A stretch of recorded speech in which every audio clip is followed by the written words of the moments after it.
Newlyweds Jen and Colin Reeder were excited to share their lives with a new baby when an ultrasound showed them the rough road ahead. It really was not a grieving of, oh, she's sick, but more, this isn't how it's supposed to be.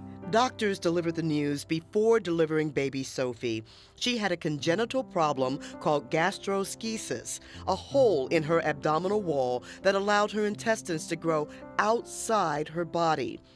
And when the condition began to threaten Sophie's life inside the womb, doctors made the call to deliver her 2 months early.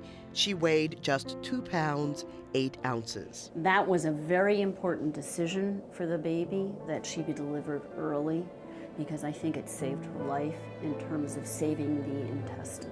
Once she was here, then it was kind of, don't get attached because, maybe something will happen. And Dr. Donna Caniano would have to perform not 1, but 2 surgeries at Nationwide Children's Hospital in Sophie's first 7 days of her fragile little life. Okay to go to sleep if you're tired. Now that Sophie is 3 months old, the struggles continue in the Neonatal Intensive Care Unit, the NICU. You ready? Struggles to get Sophie to eat more on her own from a bottle and rely less on a feeding tube. But her intestines are healing on their own timetable. When they're trying to work out her feeds, they'd be able to take a few steps forward and then they'd always have to take a few steps back, and that was really frustrating and exhausting. As frustrating as this is sometimes to the parents, we always say that the babies are in charge. Colin and Jen trade off shifts inside the NICU, the only home Sophie has ever known. It's such extreme delayed gratification. I mean, we've spent all this time at the hospital trying to take care of her. Little Rylan has been struggling in the NICU longer than that. I think it gave him less than 10% or 5% chance to survive. Rylan is one of the youngest premature infants cared for by experts at Nationwide Children's Hospital. A full-term pregnancy goes 40 weeks.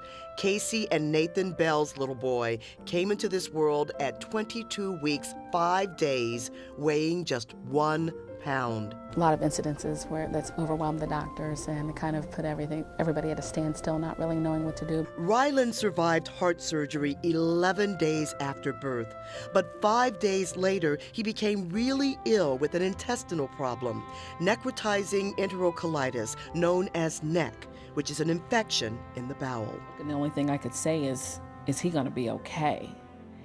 And the head doctor looked at me and said, we don't know. Lots more we don't know moments were ahead, and more surgeries. It was really just a lot of unknown, a lot of questions, not quite sure what to expect. And really, we were really kind of leaning on the physicians and the doctors really to kind of plan our course. Survival in that age group, even without surgery, is fairly rare. So survival with a major surgical issue, as he had, is extremely rare. And I think, his mother and I have been through a lot together, but basically, I think when I first met her, I told her I wasn't sure he was going to make it. Wow. And at some point, you have to just let go and let them do what they feel is best. Stay by the bedside, hold the hand, rub the belly, and just celebrate your victories.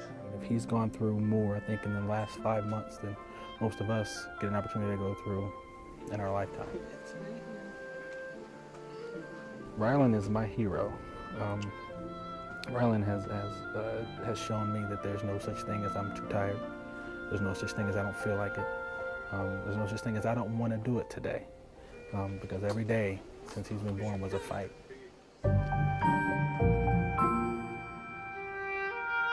Levi's fight began as soon as he took his first breath.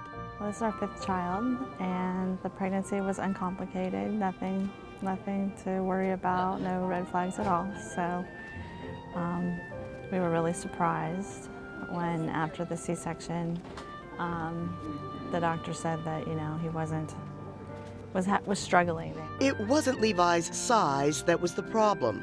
He was a full-term, normal-sized boy at 7 pounds, 12 ounces. It was his huge effort just to breathe. It wasn't normal.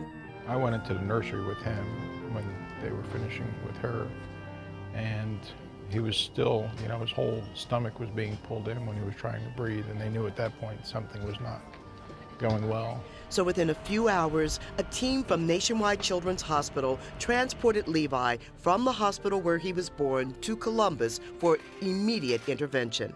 That was the hardest thing I've ever done. Knowing that total strangers are responsible for caring for your child, that was horrible. But those strangers, the team of experts at Nationwide Children's Hospital, could save Levi's life. They quickly discovered the problem, esophageal atresia, an abnormal connection between his esophagus and his trachea. Immediate surgery was necessary. Within a day of birth, we did the surgery, and we found that he had an unusual variant of esophageal atresia, in which he had two connections from the esophagus to the trachea, which is the airway.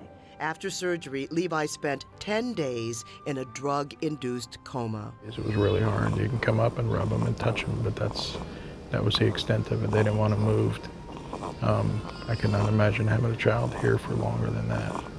You know, my wife had talked to one of the other girls, and she's been here for more than 4 months.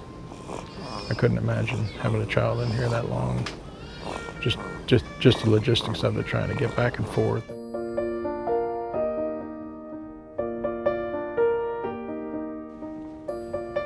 Back and forth every day. That's the routine for Teresa and Chad Rogers.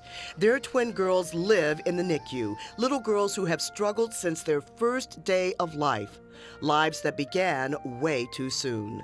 Emma was our first baby, so they call her baby A, and she was 1 pound 9 ounces when she was born at 25 weeks.